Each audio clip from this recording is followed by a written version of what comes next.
గర్వంగా తెలియజేసుకుంటున్నాను. We are from Kadapa. We are proud to be Kadapa people.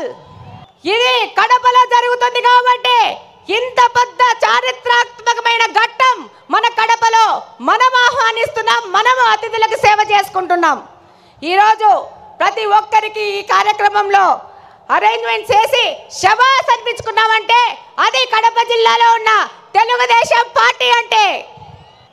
43 సంవత్సరాల Telugu Desam party చరిత్రలో మొట్టమొదటిసారి మహానాడును ఈసారి మన అధ్యక్షులు మాన్య శ్రీ నారా చంద్రబాబు నాయుడు గారు, అలాగనే మన జాతీయ ప్రధాన కార్యదర్శి గారు నారా లోకేష్ గారు వాళ్ళు నిర్ణయించడమే మనకు దక్కిన గర్వంగా తెలియజేసుకుంటున్నాను. ఈరోజు తెలుగుదేశం పార్టీ ఏ స్వార్థం కోసమో కాదు, ఎవరి కోసమో కాదు పుట్టిన పార్టీ. తెలుగుదేశం పార్టీ అనేది తెలుగువాడి ఆత్మగౌరవ వేడి సెకండ్ నుండి నాటి ఢిల్లీ పాలకులకు తెలియజేయడం కోసం పుట్టిన పార్టీ. తెలుగుదేశం పార్టీ అంటే బలుగు బలహీన వర్గాల అభ్యున్నతికి, రాజకీయ ఆర్థిక స్వాతంత్రం కోసం పుట్టిన పార్టీ. తెలుగుదేశం పార్టీ సమర్థవంతమైన నాయకత్వం మరియు క్రమశిక్షణ కలిగిన, నిబద్ధత కలిగిన కార్యకర్తలే వెన్నెముక. ఏ రంగంలో కానీ తక్కువ కానీ తెలుగువాడి ఆత్మ గౌరవ ప్రతీక మన తెలుగుదేశం పార్టీ.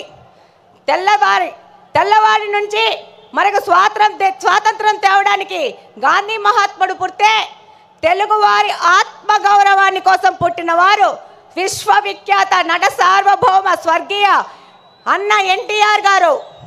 రాష్ట్రంలో మొట్టమొదటిసారి వృద్ధాప్య వికలాంగుల పెన్షన్లు ఇచ్చిన, వితంతు పింఛన్లు ఇచ్చిన దీన బాంధవుడు మన అన్న ఎన్టీఆర్ గారు అయితే అదే పింఛన్లు ఈరోజు 4,000 నుంచి 15,000 వరకు పెంచిన ఘనత మన ముఖ్యమంత్రి శ్రీ నారా చంద్రబాబు నాయుడు గారిది. ఈ దేశంలో ఆడపిల్లలకి ఆస్తిలో హక్కు కల్పిస్తే ఎన్టీఆర్ గారు మహిళా సాధికారత మరియు వారి ఆర్థిక స్వాతంత్రానికై కృషి చేస్తున్నారు మన నాయకులు శ్రీ నారా చంద్రబాబు నాయుడు గారు. రాయలసీమ ప్రయోజనాల కోసం అన్న ఎన్టీఆర్ గారు తెలుగు గంగా ప్రాజెక్ట్ నిర్మిస్తే మన నారా చంద్రబాబు నాయుడు గారు SRBC, HNS, GNSS, KC canal modernisation చేసి వాటి సాగునీటి తాగునీటి ప్రాజెక్టులను ప్రారంభించి లక్షలాది మంది రాయలసీమ ప్రజల దాహార్తిని తీరుస్తున్నారు.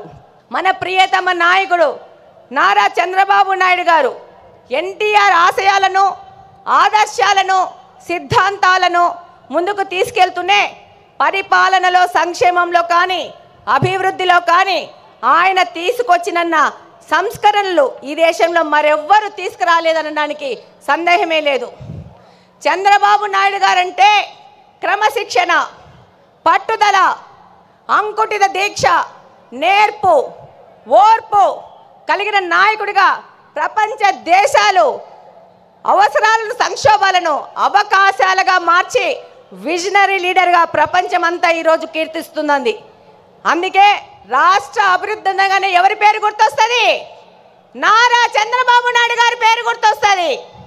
మనకి నదులు, వాటిపైన కట్టలు, ఆనకట్టలు కనబడితే మన నాయకుడికి నదుల అనుసంధానం గుర్తుకొస్తుంది. దాని కార్యరూపమే పట్టిసీమ ఎత్తిపోతల పథకం. పోలవరాన్ని పూర్తి చేసి కృష్ణా జలాలను బనకచెల్ల రిజర్వాయర్ వరకు తీసుకొస్తే రాయలసీమ అభివృద్ధిని ఆపే శక్తి ఎవ్వరికీ లేదని ఈ సందర్భంగా తెలియజేసుకుంటున్నాను.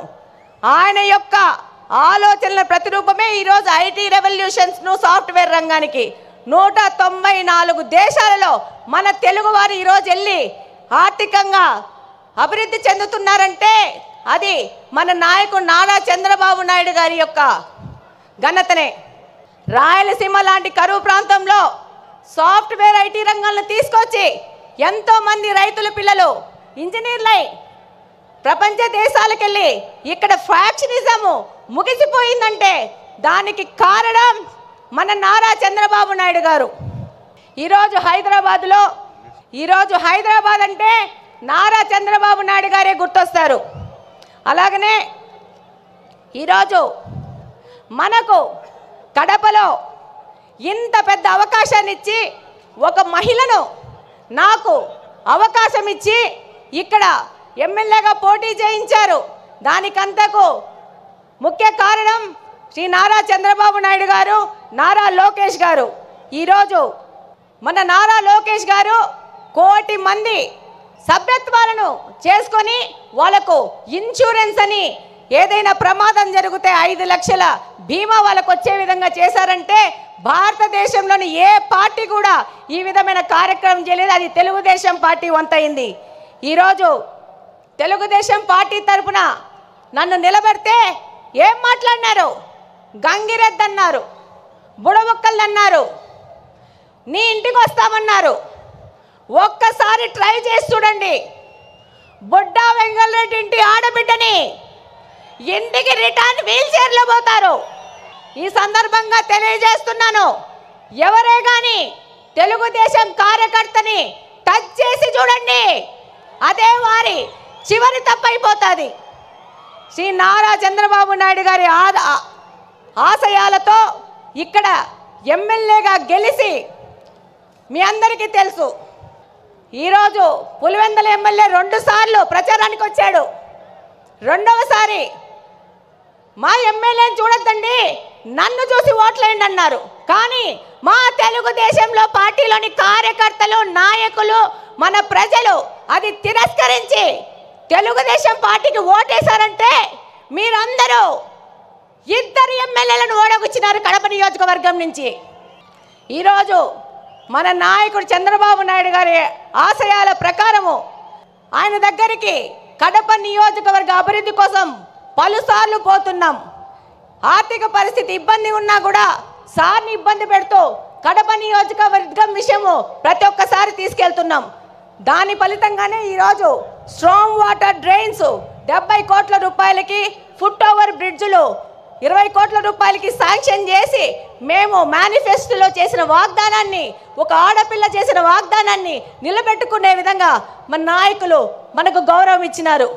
ఈరోజు మన నాయకుల ఆశీస్సుల ప్రకారము మన కడప స్వచ్ఛ కడప అనే ప్రోగ్రాన్ని కడపలోని ప్రతి ఒక్క తెలుగుదేశం నాయకుడు, కార్యకర్త వారానికి 2 రోజులు 6 గంటల నుంచి 9 గంటల వరకు కడప నియోజకవర్గ అభివృద్ధి కోసం తిరుగుతున్నారంటే అది మన నారా చంద్రబాబు నాయుడు గారి స్వచ్ఛాంధ్ర ముందుకు తీసుకుపోయే విధంగా మన కడపను కూడా స్వచ్ఛ కడప చేసుకోవాలని మా తెలుగుదేశం కార్యకర్తలు పాటుపడుతున్నారు.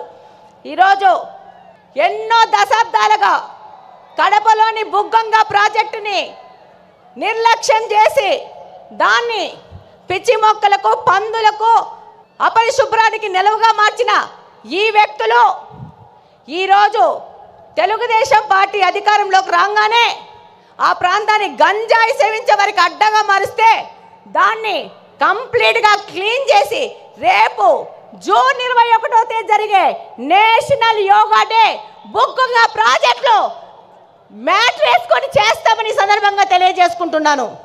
అలాగనే ఈ యొక్క మహానాడు సందర్భంగా మన ముఖ్యమంత్రి గారికి చిన్న విజ్ఞప్తి, మా ఊర్లో దేవుని కడప టెంపుల్ ఉంది అన్నా, దాన్ని తప్పకుండా పర్యాటక రంగంగా అభివృద్ధి చేసి కడపకు తలమానికంగా చేయాల్సిన అవసరం ఎంతగానో ఉంది. బుగ్గంగా చెరువును డెవలప్ చేసుకోవాల్సిన అవసరం ఉంది. అలాగనే మాకు మంచినీళ్ళ సమస్య చాలా ఉంది.